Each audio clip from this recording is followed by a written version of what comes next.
can't tell you how many times, like, when my friends are introducing me to, like, their friends. They're like, oh, this is George. He's, like, a rape expert.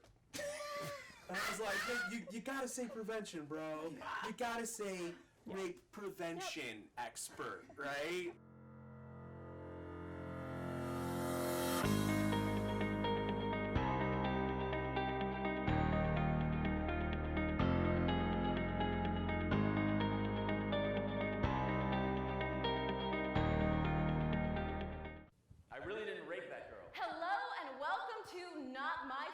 The show that gives people a chance to prove they're not responsible for hurting someone. Catharsis Productions is an amalgamation of many, many brilliantly hilarious, passionate people dedicated to educating the world on issues regarding oppression, social justice, but doing it in a way that really meets people where they are. I actually met my partner, Dr. Gail Stern, during that event where we both happened to win something called the Shut Up and Laugh Comedy Festival. I got a chance to get to know her and just was awestruck, frankly dumbfounded by how masterfully she would use humor to engage audiences, in particular like male audiences, in conversations about feminism, sexual violence, sexism, and actually got them to really sit up and listen. I remember sitting next to a couple of fraternity guys who were, drinking beer while they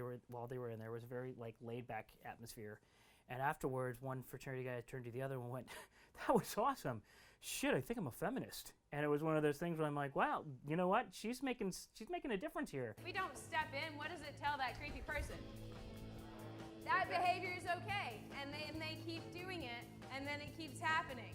So if a friend of yours has been hurt, try and be supportive. Try and encourage them to go seek the resources and just believe what happened to them so you can really be crucial in their recovery. The first half of the presentation uses a lot of humor, a lot of improv. We're really yes-anding the audience. And in the second half of the presentation, it shifts into saying how if all of these things that happen that we kind of laugh at, in a worst case scenario, if they all really manifest themselves to a place to a place that becomes dangerous, that is rape culture. What is the word you want to hear to know you have consent?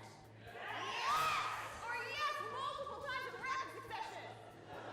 Some of you know what I'm talking about. Our humor punches up, meaning it critiques systems that support oppressive, violent, problematic behaviors. We never punch down at folks who are oppressed or folks who have been the victims of hazing, sexual harassment, sexual assault, microaggressions, etc. What are some stereotypes of masculinity, things that are typically associated with being a guy? Muscles, yes, covered in abs and biceps all over the body. Are we supposed to be emotional or sensitive? Hell no! I enjoy things made of steel, rod, science. How else does society think a lady's supposed to behave? We are virgins. Every time. We don't talk about this stuff. And so we need a place where we just have honest, real conversations. Yeah, and yes, I'll admit, sure, I had sex with this woman, but I did not rape her. And leans in and kisses me. She kissed you first. Yeah. So does anybody have any questions for David? Anything you want to ask to help better understand what happened that night? Yeah, was she like, let's have sex? Did she say, let's have sex, or I want to have sex? Yeah, how much beer did both of you have? Yeah, she did say stop a few times, but pretty much every time she said stop, she started things back up again. Did Amy ever say stop while you were inside her? If she didn't want to have sex with me, she could have punched me or kicked me or screamed or something like that. She didn't do anything like that. She just sort of whispered it once and then laid there. We don't talk at them, we talk with them. We have a conversation on how are you going to implement this change in your life? How are you going to respond verbally? Where are you going to find and get help? How are you going to support people?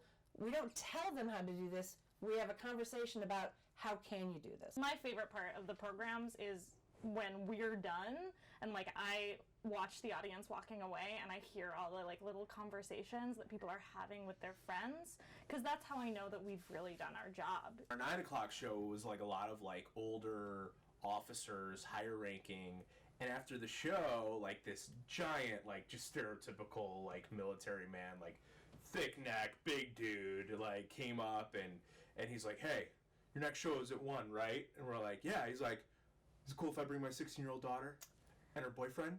And I was like, I mean, sure, if you want, like, you know, this, you know, show's geared towards 18 to 24-year-olds, but like, hey, you know, and sure enough, like, we get there for our sound check at like 12:30, and they're like in line, waiting for the theater doors to open, and I walked up to him, he's like, I told you I'm bringing them. As the world changes, how do we stay at the forefront of these conversations and realizing that, whoa, in like 1 year's time, the national discourse became completely different and transparent. We could see, and we've been tracking the changes slowly, but the ability for one hashtag and a bunch of celebrities taking this stuff seriously has changed the discourse. How do we move the conversation not to a conversation about compliance, but to a conversation about compassion and cultural change? We have always been about that.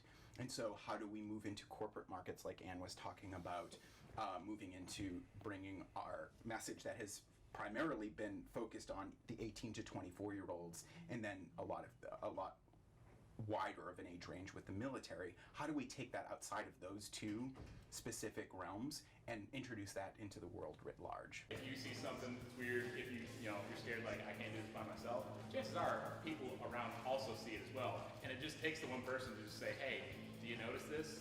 Right? It may be a little awkward, it may be a little tough, but we have to make that cultural shift because enough people are getting hurt by sexual violence that we have to make it okay to step in and to keep people in check. If we don't step in, what does it tell that creepy person? That behavior is okay, and they keep doing it, and then it keeps happening. We have a tough job talking about sexual assault and racism and homophobia, and like it gets really, really hard to talk about that all the time. I mean, I've been doing this for almost 10 years, and like that's been my life for 10 years, always talking about this stuff, right? So what's great when you come to an office like this is we kind of really build each other up, right? Yeah, we still talk about sports, and like the Oscars are on Sunday. Who do you think's gonna win, right? But like at the same time, like there is this like unspoken like, hey, we're all on the same team, and what we're doing is really badass, and we're like changing the world.